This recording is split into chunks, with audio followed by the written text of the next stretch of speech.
Good afternoon and welcome to Nova's presentation, Automatic Enrollment Webinar, How to Get It Right. Today's presenters are Susie Hargrove, Laura Jansen, and Tyler Wilson. If at any time you have questions for our presenters, you can spot the icon with a question mark at the top of your screen. This is where you will enter in any questions you may have for our presenters. Feel free to submit your questions at any time. If time does run out, you can send them to our email address, webinars@nova401k.com.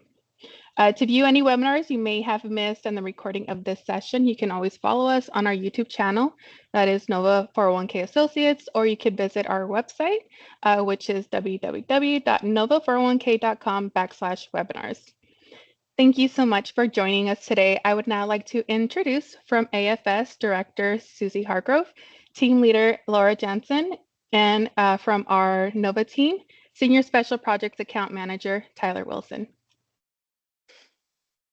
Hey. So today we're going to talk about a little bit about automatic enrollment and how to get this thing right.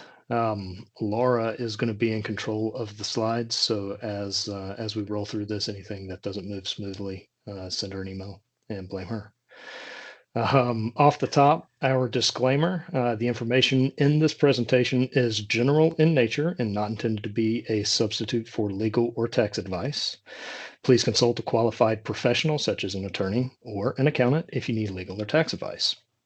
All right, and jumping into the agenda, I'm going to cover automatic enrollment basics, what it looks like under Secure 2.0, and then corrections and errors, and then I'll pass it off to Laura and Susie.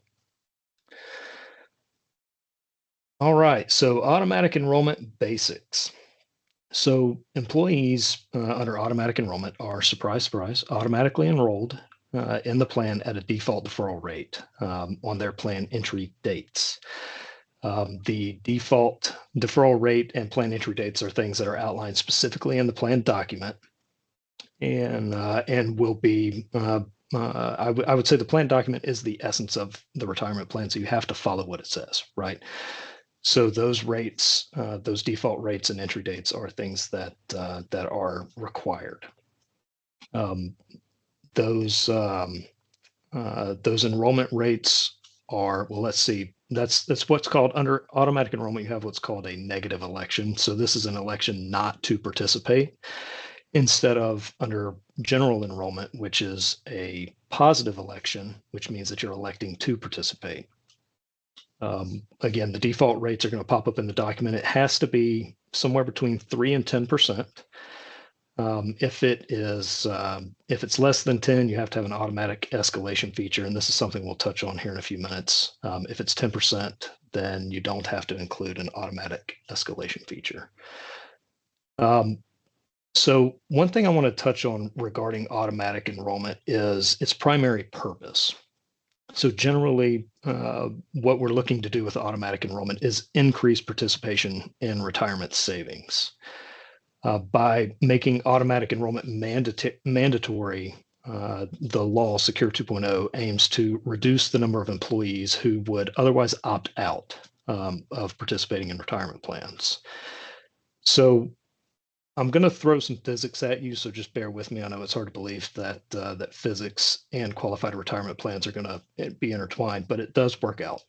So one of the things that we want to combat with automatic enrollment is inertia.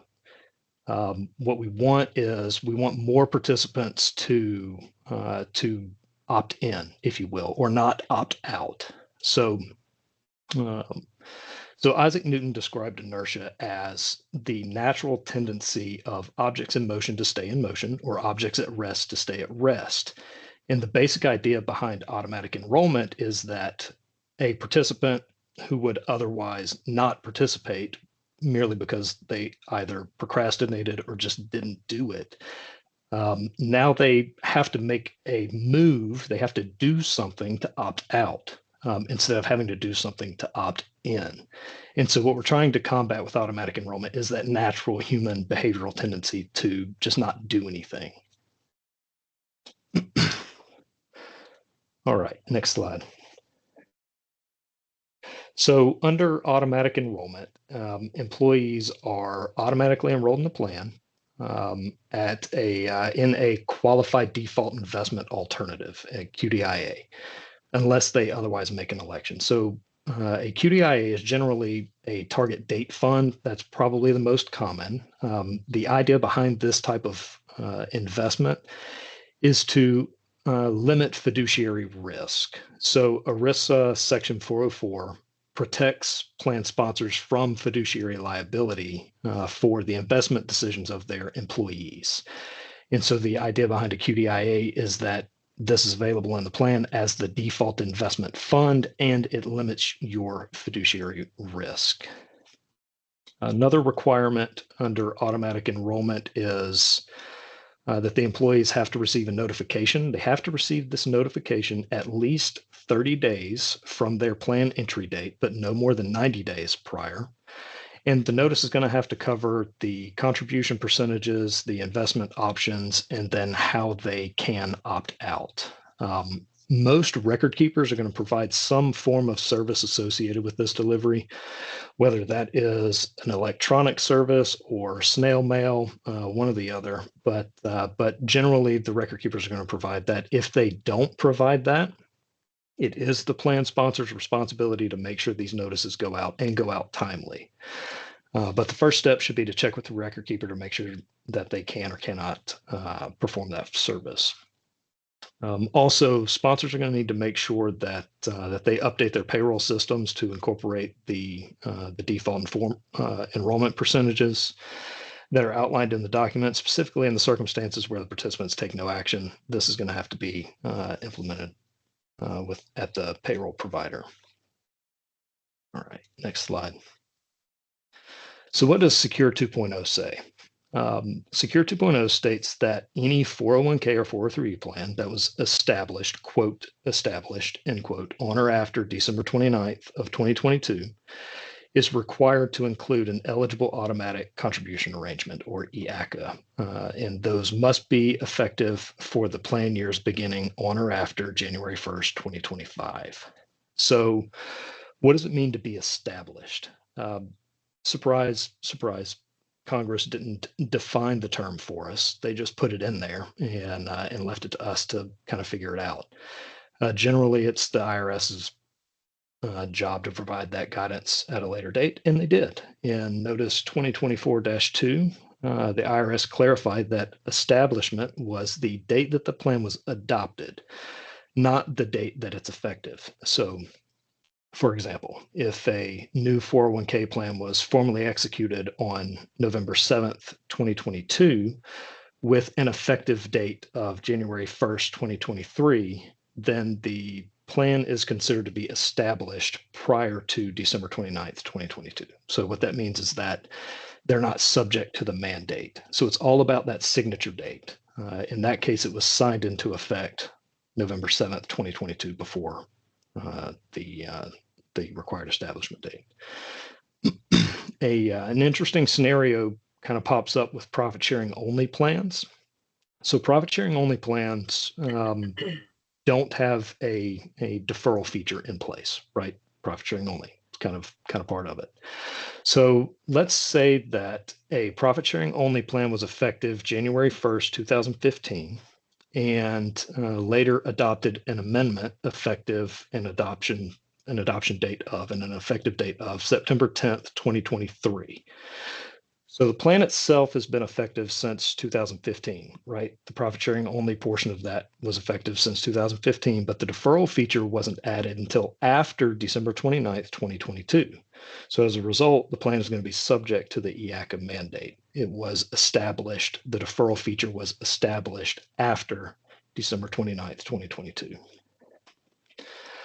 So with 403B plans, it's a little bit different. The establishment date for a 403B plan is deemed to be the adoption of the plan. It doesn't take into effect when the deferral feature was or was not adopted. Let's see. So the default contribution rate, I mentioned this earlier. It must be between 3 and 10% of compensation. If the rate is less than 10%, if the default rate in the document is less than 10%, then you have to include an automatic escalation feature. And that automatic escalation feature must take you to at least 10%, but not more than 15%. If the initial default rate is 10%, then you don't have to have the automatic increases or escalation feature.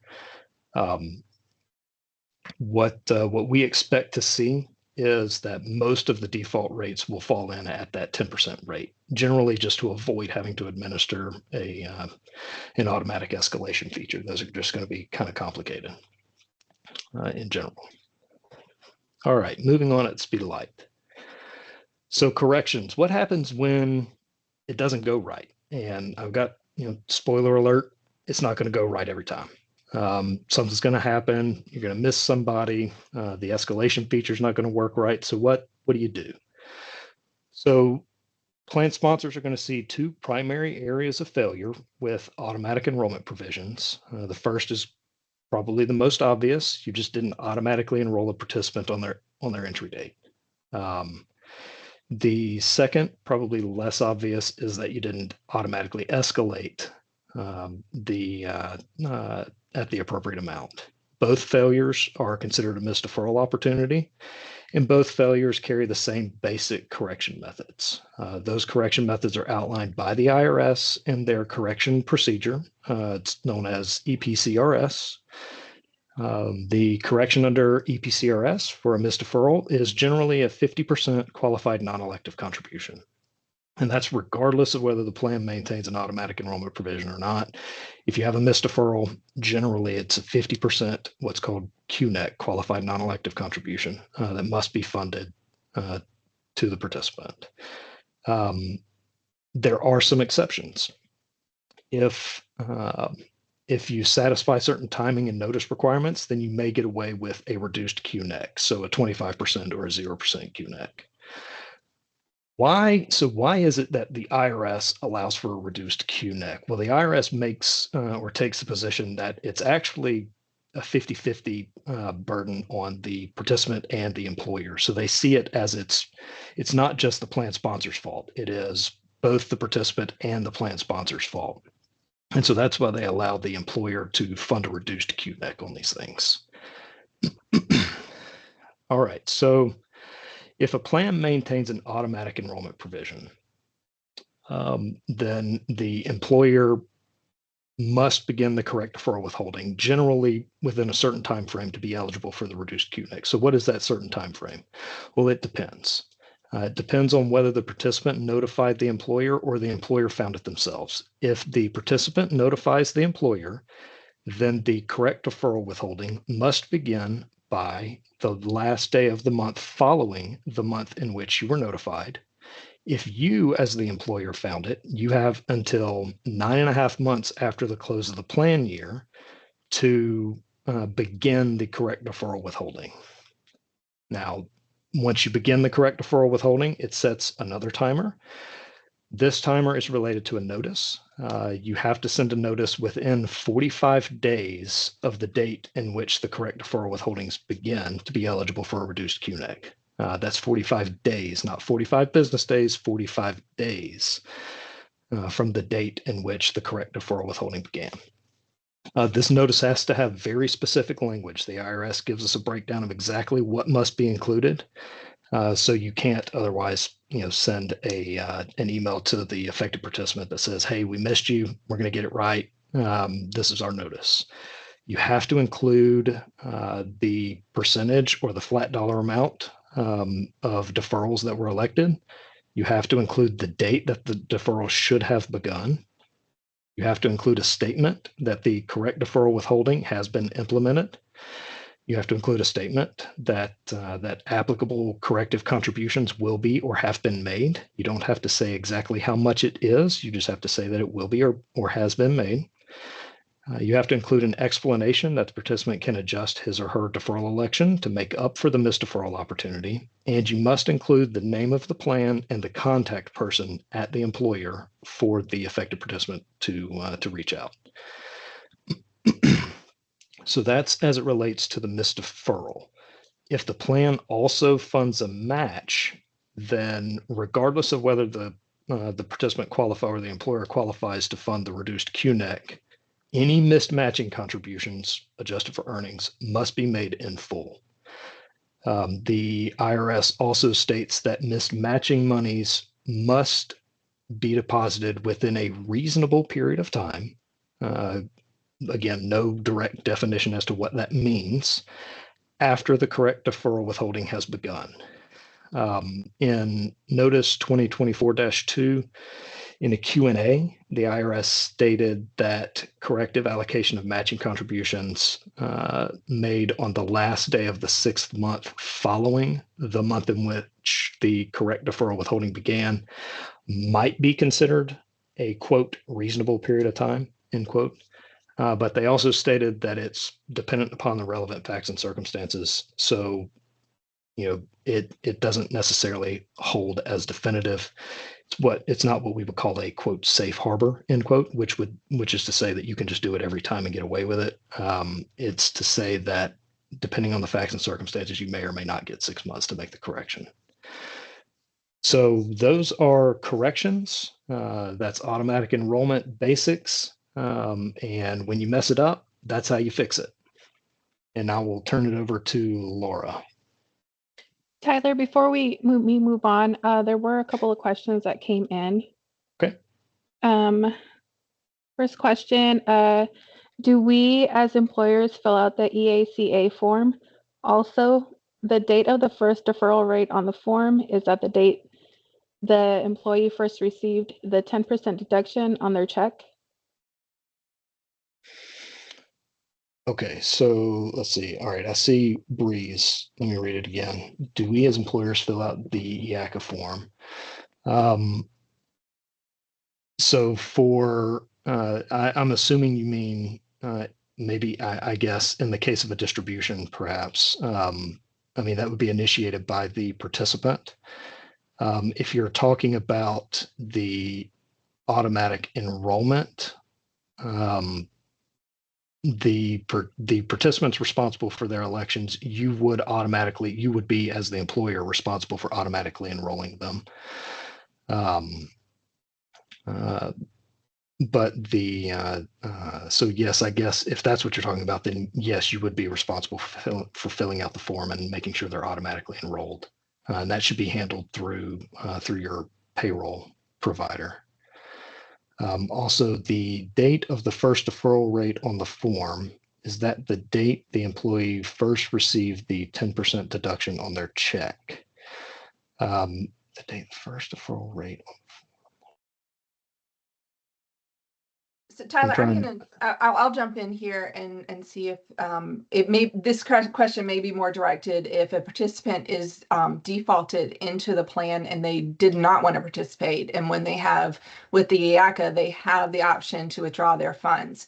So as you were stating earlier, if a participant does not want to participate and they had money withheld from their check, the participant will initiate the withdrawal of those funds from their account. And generally that is going to be done through the record keeper who is housing their accounts. They would initiate it through the record keeper as a distribution, and the date that would be on the form would be the time the money with the first paycheck that the money was withheld on, because that's where the window that they have to elect to stop deferrals and remove all of their money that was deferred during the 90-day, 60-day period that the EACA allows for a withdrawal. So that is where you would do it, and the participants would initiate it on their side, and then they would go to the plan sponsor for final approval of that distribution. Thank you, Susie. I see one more question from Andrea. How will we know what our default deferral rate is? That's outlined in the plan document. So the plan document drives that. It's a decision the employer will make when they formally amend to allow for automatic enrollment. All right, and those are the only questions I see. Jill wanted to know if you can confirm that this auto enrollment and auto escalation is for new employees to the plan, not existing ones. So it depends. That's just our favorite answer. The safest thing to do, the most conservative route, is to re-auto enroll everybody. That's the most conservative route. That's not necessarily what you have to do. It can be effective for only new employees, I guess, but I don't think that we have any definitive guidance on that front yet. So I would suggest that the safest route is the most conservative route, and that is just to re-enroll everybody. Okay. All right, thank you, Tyler. So I'm going to talk about some of the best practices around automatic enrollment. So the first one for plan enrollment is using record keepers to monitor your eligibility and entry date into the plan. Most record keepers have the ability to monitor this for you, and we recommend signing up with this service for your record keeper and allowing them to handle the entire process. They're very good at it, so let them do as much of that as they can. A few things to avoid with enrollment is paper enrollment. A lot of companies back in the day required everybody to fill out a paper form, and that's how you enrolled in the plan. But that leaves the burden on you as a plan sponsor to retain that documentation of the participant deferral election changes, and you must be able to provide this documentation for any plan audits. Also, you should avoid allowing participants to make deferral elections and changes in both the record keeper and the payroll systems. Like I said, record keepers are very good at tracking the enrollment provisions for your plan. So ideally, you will turn off the option for participants to make the elections themselves in your payroll system and allow them only to make the deferral changes in the record keeper system. This limits possible data discrepancies between the two systems, and auditors always like to see just one system being used for this data. You also need to avoid allowing employees to verbally give direction to the person at your company who is processing your payroll. This does not provide for any documentation of the participant's request for the change, and there's no way you'll be able to prove to an auditor that the participant really did request that they wanted their deferral rate changed. Eligibility. You're going to want to make sure that your plan provisions are compatible with your record keeper's ability to track the eligibility and deliver the required participant notices. Each record keeper has different minimum requirements, and NOVA is available to assist with ensuring that your plan meets these requirements. You're going to want to avoid immediate eligibility and entry into your plan. Having immediate entry does not allow enough time for you or any record keeper to meet the participant notice requirement. Participants must be given at least 30 days to choose their own deferral rate or opt out of deferring. Immediate entry can lead to missed deferral opportunities at the very first payroll. Automatic enrollment increases. As Tyler said, the Secure Act 2.0 requires that if your initial default deferral rate is less than 10%, you must automatically increase the participant deferral rates by 1% each year until the deferral rate reaches 10%. The best practice here is to set that initial deferral rate at 10% of compensation, so you avoid the administrative burden of increasing the deferral rate for participants each year. Matching contributions. Matching contributions apply to all employees who are deferring into the plan. With automatic enrollment, you want to keep in mind that a number of participants could be automatically enrolled at the same time with each auto enrollment period entry date. This is something you want to anticipate when it comes to budgeting for the increase for your company contribution. Alternatively, instead of a matching contribution, you can choose a non-elective contribution that is a uniform percentage of pay for all of your employees. The caveat here is this does not apply to just the people deferring into the plan. It applies to all eligible employees. Participant notices. Tyler mentioned that everyone is required to receive the notice of automatic enrollment between 30 and 90 days of their eligibility for the plan. Our best practice is to allow the record keepers to send this notice on your behalf. Many of them can do this either electronically or send it by paper mail. You just need to sign up for their service, or if you are not able to sign up for their service or they don't offer it, that does remain a plan sponsor responsibility. So you're going to need to either hand out the notices or mail them yourselves while monitoring who has to get them and when they have to get them. So we do want to recommend using the record keeper as much as you possibly can for that.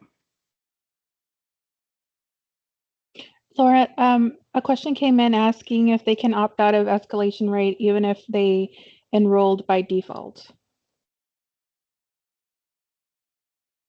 So if they were default enrolled at the 10%, they would not need to do the escalation. But if your default enrollment starts at is 3%, they do not have the option to opt out of the escalation. I think that answers the question. Tyler or Susie, do you interpret that differently? You're correct, is that if you are defaulted into the plan, and you come in at that default rate, then you are in that default pool, and that default pool gets escalated every time that you have like your next escalation period, which is generally either at the beginning of the year, or some companies choose their escalation period to be when they do merit increases annually, so that it doesn't impact participants' paychecks as much. But if you are listed as a defaulted into the plan enrollment, you're in that, you are subject to escalation. So if a participant does not want to be escalated, then they would need to make their own positive election, any amount they want. A 0 is a positive, or they can choose to just go in and say, I want to defer 8%, and then that takes them out of the escalation pool of people. Thank you, Susie. So how do record keepers get the data to know who actually should be enrolled and automatically enrolled in the plan? They get that data through your demographic file uploads. So best practice here is to feed that data to the record keeper on a weekly basis. We recommend a payroll bridge that will do that automatically for you.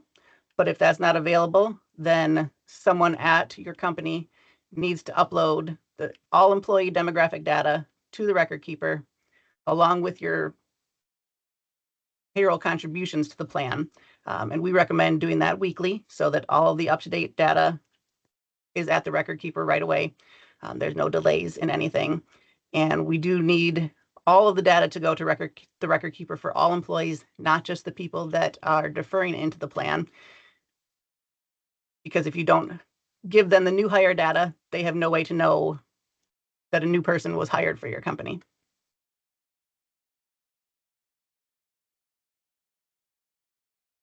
Payroll bridges. So this is what we recommend for every company to use if possible.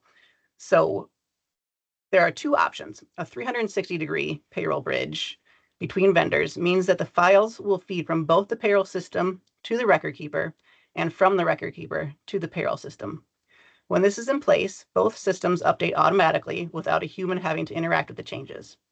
Using 360, when a participant meets the entry requirements for automatic enrollment and has not declined participation or made a different deferral election, the record keeper would automatically send a file to the payroll provider prior to the entry date, and the new automatically enrolled deferral rate would be updated in the payroll system and will be withheld at the next pay date, along with any other changes the participants have elected, and that will happen automatically. The second option for a payroll bridge is a 180 bridge. This allows for the payroll vendor to automatically send the demographic data and contribution data to the record keeper, but not the record keeper to send any of the deferral changes and automatic enrollments back to payroll. This is better than no integration, but still leaves those deferral changes up to you as plan sponsor to manually enter into the payroll system. If only a 180 bridge is available, we still recommend using this feature because the employee demographic data is still being sent to the record keeper automatically, along with the contribution data. The remaining piece of making the deferral rate changes in the payroll system is then your responsibility as plan sponsor. We recommend assigning this process to one individual at your payroll team that will receive the feedback file or download the report from the record keeper that shows all the necessary changes. That report will show all the automatically enrolled people and what percentage they should be automatically enrolled at and what date they will need to enter the plan. This person would be responsible for ensuring that those changes are made in the payroll system as soon as administratively feasible. You want to think about your plan entry dates as they apply to automatic enrollment. As the more frequent your entry dates occur, the greater the administrative burden can be for your payroll team. So if you allow people to enter every single payroll, you have to worry about automatic enrollment for whatever date those people became eligible for the plan. If you have your automatic enrollment and entry set up quarterly, you only have to think about automatic enrollment 4 times a year. So it's a matter of what works for you and your staff accordingly. So what happens if neither a 180 or 360 bridge is available between your payroll vendor and your record keeper? The automatic enrollment process is essentially a fully manual process for you as plan sponsor. You'll be responsible for establishing a set procedure for uploading participant demographic data to your record keeper, preferably weekly. Along with uploading the demographic data to the record keeper, you'll be uploading the contributions to the plan. And if the record keeper is not able to track automatic enrollment and eligibility, you as the plan sponsor will need to internally monitor the automatic enrollment eligibility and entry for your plan. Again, you want to think about the frequency of your entry dates and how often you really want to worry about automatic enrollment. One thing you want to be sure to avoid here again is uploading data only for the participants that are contributing to the plan. If you don't upload all your employee data, the record keeper won't be able to track your eligibility.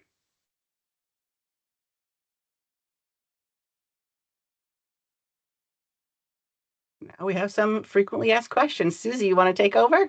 All right. I'm going to go over our FAQ section. Some of the things that will be brought up in the FAQ we have discussed, but they are important to know and to understand. So you may hear some duplication, some reiteration of some things that Tyler and Laura have already presented to you guys. Our first question is a very, very popular question. You have participants that don't want to participate in the plan.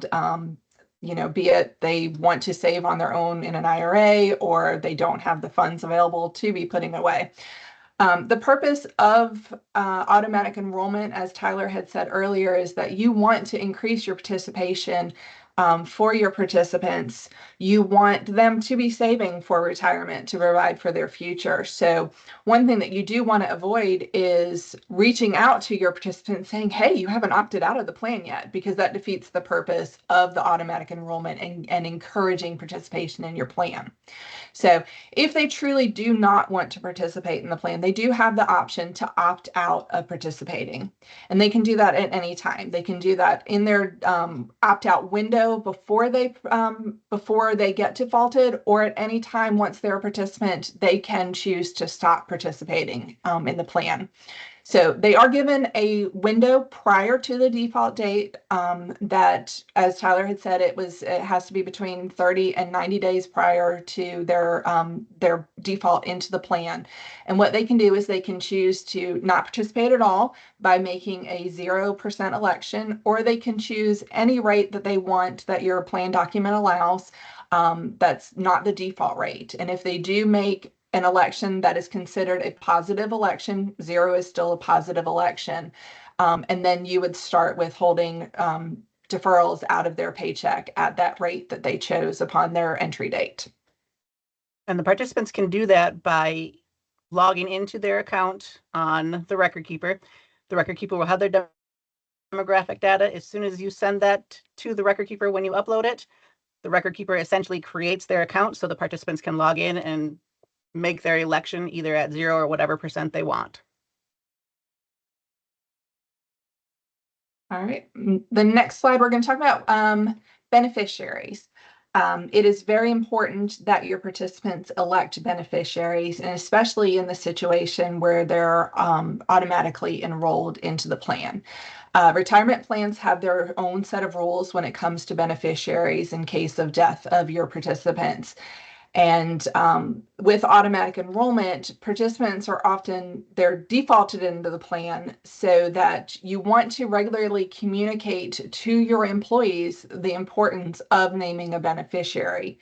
We recommend that you send out reminders periodically, or when you do your annual enrollment for your other company benefits, to remind them to log into whoever is tracking their beneficiaries and make sure they're up to date. If they had a life event change, if they got married or divorced or had children, they may want to make a change. So it is a good opportunity during your, open enrollment for your benefits to remind everybody to make to review their beneficiaries. If there is not a beneficiary on file, your plan document does dictate a hierarchy on who the money would be paid out to.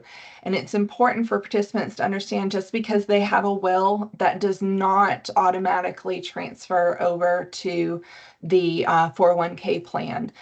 Most plan documents start with, if you don't have a beneficiary, it starts with a spouse, and then it would go to your children, and then your parents, and then finally the last option is usually the estate. And so if they intended that money to go to somebody other than, their family, they'll need to make sure that they do have a beneficiary named for it.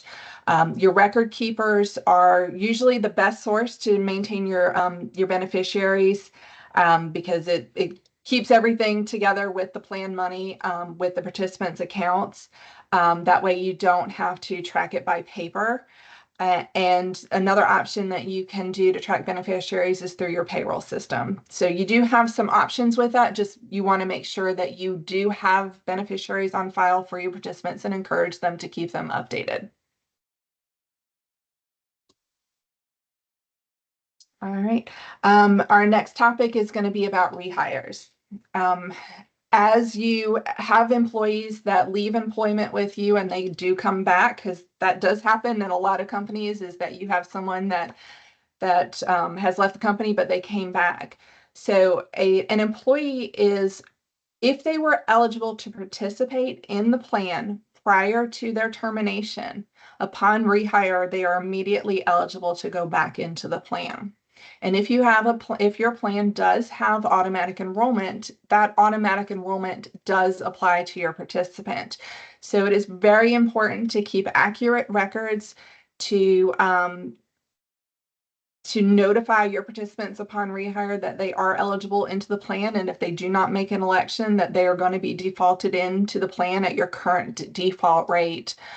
It is also very important to make sure that you communicate this information, that you had a rehire, to your record keeper if they are the ones that are tracking your automatic enrollment and eligibility. Most record keepers would require a different type of data feed to them. They don't automatically pick it up when you submit the next payroll, that you may actually have to reach out to your account manager at your record keeper to let them know, I rehired this person, so that they can update the status manually on their end and then start the automatic enrollment process for your rehire. Our next slide, we'll talk about corrections. Tyler went into a great deal of detail on corrections, so I'll just do a quick summary of it. The plan, there are set rules in place on how to correct participant accounts when automatic enrollment is not properly implemented. It happens. Automatic enrollment is a complex thing, and it's not always handled accurately 100% of the time. So knowing that there are correction options it's not a bad thing. It does happen, and your NOVA account manager can help you getting the plan back into compliance and getting your participants back into the plan. The timing of the correction, when it is discovered and when the automatic enrollment should have occurred, dictates the amount that is going to be due to your participants. And it's very important that you reach out to your NOVA account manager as soon as you discover the error so they can walk you through the correction process and make sure that everything is handled correctly. As Tyler had mentioned, there is a notice that has to be provided to your participants, and there is a 45-day window between when that notice goes out and when corrective contributions do start. So be very aware when you discover something that you do need to send a notification out to your participants. And so the best thing that for you to do is to reach out to your NOVA account manager, let them know that you missed some people, and they'll provide you with a notice that you can provide to your participants and make sure, you know, that you start the clock accurately and everything is handled in the appropriate timing.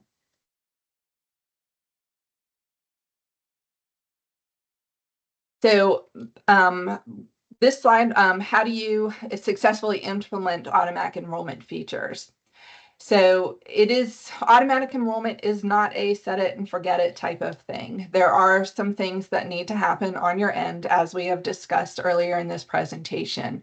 The first thing will be the initial notices that provide the details of the plan and instructions on how to make an election, whether they'll be what they will be defaulted at, their how to opt out of the plan, how to make their own positive election. So the initial notice is the first step of the automatic enrollment process.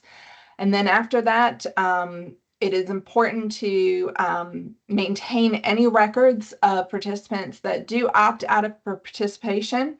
As Laura had discussed, your record keeper is going to be your best option if that's available to you. If they will keep records electronically of of your participants' deferral rates that they chose that they made a positive election for, or they'll be able to provide you with who was defaulted into the plan. If you are not using your record keeper to track your automatic enrollment and your eligibility, you want to make sure that you do keep and maintain good records, written records of your participants' deferral choices and keep them in their HR files. And I think that's all I have for FAQs. I'll go ahead and do this last part before we open it up to more questions. So here at AFS, we're Administrative Fiduciary Services. We are a sister company of NOVA, and we offer a variety of fiduciary services that can help support you in the retirement plan administration. We offer payroll services. Our payroll services have two different parts that we can offer. We do payroll submissions, which will submit that demographic data to the record keepers. It will submit your payroll contributions, and we will also fund the contributions from your account to cover that first step in the payroll submission. In addition to the payroll submissions, we do offer modification services where we will go in and download the feedback files from the record keeper where the participants have made their deferral elections, and we will go into your payroll system and make those changes and keep them up to date for you. Laura, you want to flip to the next one? In addition to the payroll services, we do offer distribution and loan approvals. We offer notice distributions, and we have our full level service, which we call our partner level. And that includes, in addition to doing the deferral approvals and the notices, we will review your annual compliance testing. We do deposit reconciliations to ensure that your contributions that you withheld from the participants each year are deposited correctly into their accounts at the record keeper. And we also will file your annual Form 5500. One other thing that we can provide help and assistance on is that if we do have payroll access for you, we can help you and create your annual census that is going to be coming up in the next month. We'll at the beginning of the year when we start our annual compliance testing, AFS can assist in creating a census file for you. So if you are interested in any of the services that AFS can offer, reach out to your NOVA account manager, and they can link you up with someone from our team that can help you determine what services would be best to suit your needs. So now we will open up to any questions that we have. Yvette, did any more questions come in? There are plenty of questions. All Okay. right. Yeah, I went through and answered a few of them. So if you asked a question in the Q&A section, I went through and answered several of them in there via text, but we can address them here as well. All right. Susie, are you able to see the questions? Yes, I am. Okay. I think I'm going to start. There's a question that what if people have already opted out of the plan? Do they have to opt out? If it again, back to something Tyler had said, it depends. If they have opted out and you are not doing an annual re-enrollment, once they've opted out, they don't have to opt out again. But if you do have provisions in your document that require a re-enrollment every year, or if you do change your default rate, then it is possible that your participants would be opted back into the plan, and then they would have to make another election to opt out. Yeah, I would say that something I recommend all the time is RTFD, read the document. Your document's going to tell you what to do in almost all circumstances. So the first thing to do is just to go back to the document and take a look, see what it says. Another question that I see is if the employer offers a set amount and the employee opts out, is the employer still responsible to pay the set rate? Can they recoup the funds once the employee opts out, or are those funds guaranteed to the employee? So the way I'm reading that is if you have a default rate for automatic enrollment set at, say, 10%, and then you also offer a matching contribution. If that matching contribution would be contingent on a actual deferral. So if a participant has money that is withheld from their paycheck, you do have to apply the match that would be appropriate for the amount that's being withheld. If they decide not to participate and they change their deferral amount, you no longer have to provide any match. The only time that you would be required to put in employer money is if you have a non-elective contribution, and that non-elective contribution would be a set amount that you pay to your participants regardless if they choose to put their own money into the plan. So I think that answers that question. Let me snag two of them real quick. Okay. One question I've seen several times is, will we be getting a copy of this presentation? And I can answer that one definitively. Yes, you will. It will be made available. I believe I'm going to put Yvette on the spot here. I believe that I should be making this available. And also it will be posted to YouTube if you want to go find our YouTube channel. Yeah, we'll be uploading it to YouTube, and then we're going to do a follow-up email with the link to that recording, and then we'll also provide a PDF version of the PowerPoint. And then another question was, can you please revisit a scenario where new hires are eligible to contribute to the plan immediately in a window for receiving notices? So what I would say is, and I'll let Susie and Laura jump in on this one as well, but what I would say is don't do that. Don't have immediate eligibility and entry provisions with an automatic enrollment provision. You basically can't satisfy the notice requirements, right? So when a participant is hired and they're immediately eligible to enter the plan on day one, that means they're enrolled automatically in the plan on day one. And were you able to provide them with the notice telling them exactly how much is going to be deducted from their first payroll, and that they may or may not be subject to auto escalation on an annual basis, and provide them with the opportunity to opt out before that? Basically you can't satisfy the timing. So just don't do it, is what I would say. So for rehires though, because they are eligible to participate in the plan upon rehire date, Tyler, what is the requirements for that? It's my understanding that they have you can provide them with an opt-out window after they rehire, but they do still have to be defaulted back into the plan.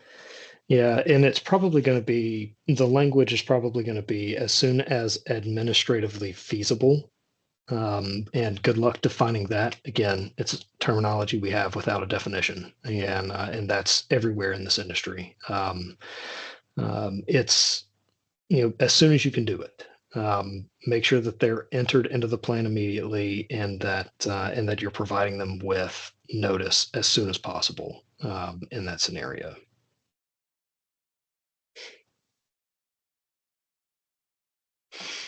Anything else? Okay. Let's see. I think you guys pretty much answered most of the questions. There was quite a bit of questions that came through that we can follow up with them through email if that's the case. Let's see if there's anything else. I think we're good, guys. We can go ahead and close out if you guys are comfortable with that. Yep. Alrighty, perfect. Awesome, guys. So thank you so much for joining us. And thanks again to our speakers, Tyler, Laura, and Susie. If you did have any questions after this, go ahead and email us, webinars@noah401k.com, and I will forward that over to our speakers to get your questions answered. If you did submit a question and we did not get to that, again, we will go ahead and reach out to you after the webinar is closed. We will have that recording for you in a YouTube link. I will send a follow-up email, and I will also include the PDF version so you can follow along with that and refer to at your own time. But yeah, thank you guys so much for joining. We hope you guys have a great rest of your day. Bye. Thank you.